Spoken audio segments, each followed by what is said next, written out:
So you're looking to learn how to go for multi-unit properties, similar to this.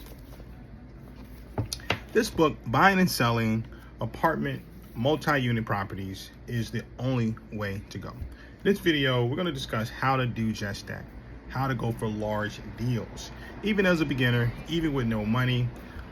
So before we get into it, hit that subscribe button and like button to get more content just like this. So I'm going to break this down in two different ways, right? So the first way is the traditional way, which is what typically everybody goes for when they're looking to buy a house or a duplex or a triplex or a four-family. So essentially the qualifications are this. You can either go FHA, which requires you to put down 3.5% as your deposit. The credit score, last I checked, had to be a 660 or better, and they require that you have at least 2 years tax returns. Sometimes 1 year tax returns. The higher the income, the better. So if you have income of about, let's say, $45,000 or $50,000, and the house costs $150,000 to $200,000, you should be okay. And with FHA, sometimes your credit score can be a lot lower than 660. So if the credit score is at 600 or 590 or 580, you can still potentially get approved for that house. So another thing is the maximum amount or the maximum loan amount is $1 million. Last I checked, it was $1 million. You can't buy over 4 units. So you can only buy a 1-family, 2-family, 3-family, or a 4-family. And the requirement is you have to live in one of the houses or live in one of the apartments to qualify. Even though a lot of people don't live inside one of the apartments, they typically rent it out. But that's the rule book. That's the rule. Now, conventional, similar things, except that they require that you put down 5% as a deposit. And some banks require that you put down 10% as a deposit. Same thing though, you need 2 years tax returns, and your credit score has to be at a 660 or better. They don't allow your credit score to be lower than that amount. I think last time, sometimes, at least a year ago, it was at 680. So, you can pick your poison with that, pick whichever one you want to do. But you see, the problem is with that, a lot of people can qualify for that, meaning that you have a lot more competition. You have many people that are trying to qualify to buy their first house, whether it's a condo or a co-op or whatever it is. The competition is fierce at that level because everybody's looking to buy a house. Now, there's nothing wrong with looking to buy a house, but this is what they're doing. Now, the second part to this is how to acquire multi-unit properties, right? Above $1 million. What are the qualifications? Well, you have to put down 20% as a deposit. They will run your credit score, but the credit score is not really the main factor in what they use to determine whether or not you get approved to buy the house, to buy that multi-unit property. They're looking mainly to make sure you're a credit-worthy operator, that you know what you're doing, that you can effectively buy a multi-unit property, renovate it, manage it, and ultimately sell that multi-unit property. This is what the bank is looking for. So, they're gonna ask you for experience. They're gonna ask you for, obviously they're gonna ask you for the property itself to look at the cash flow of the property. But the main thing is though, you gotta have 20%. So 20% of $2 million, let's say, is $400,000.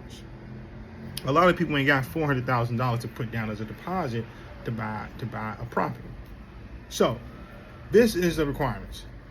Requirement 1, FHA conventional. Requirement 2, going for multi-unit property, got to put down 20% of the purchase price. So the question now becomes, how do you get to multi-unit properties? How do you get to buy multi-unit properties? Another thing I want to highlight here is that the strategy is being used. So if you have a strategy to say, look, I want to buy one house a year for the next 10 years and hold all the properties and pay down as much debt as possible. By the 25th year, I can live on the cash flows for the rest of my life. A lot of people do that.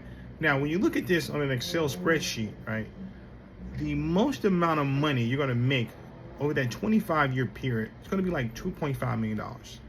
Okay, you're going to make a 4% return on average, and I could break all this down. I could show it to you in an Excel spreadsheet, but you're going to make a 4% return on average. Okay, if you go about that strategy that way. Now, however, if you have a fix and flip model on a larger scale, you're going to grow at 20% on average. Let me tell you how. Okay, this is how to really start off as a beginner. This is really how to start off as a beginner.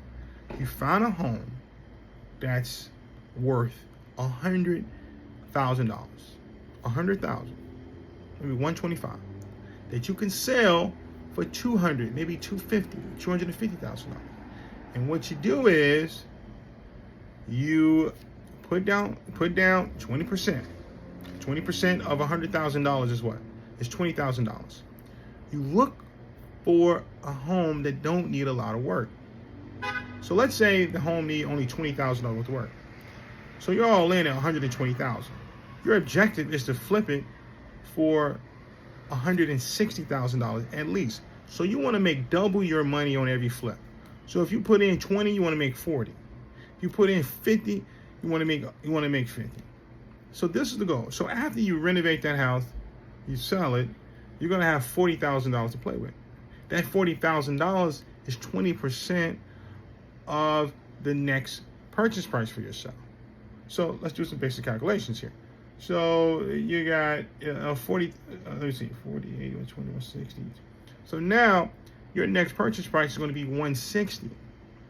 160 times 20% is 40,000, right? So now you're gonna have 40,000 to put down on a house that's 160. But it's a value play opportunity. That 160 means that you can sell that house for $200,000. You follow what I'm saying here? So you go so now you put in 40, you make 40. Now when you get done with that flip, you got 80,000 to play with, right? Then you do the same math. 8 times 5 is what? 8, 16, 20, 32, 40. So now you can buy a house at $400,000. You got $80,000 to put down as a deposit. You just keep doing these flips until you get to $1, 2, 3, 4, $5 million.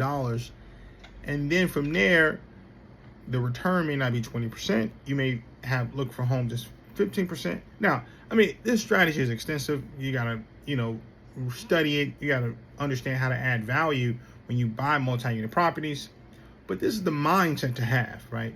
It's good to fix and flip multi-unit properties because your return is higher over 25 years. Your return is going to be, anywhere from $30 million to $90 million. That's the range you can have. Now, this is not unrealistic. This is realistic. You buy and sell just how you do that's how you do single family homes. You buy and sell the same way as you do multi-unit homes, multi-unit properties. This is the way to really build huge wealth, and this is the way to really do big deals. But on that note, go big or go home.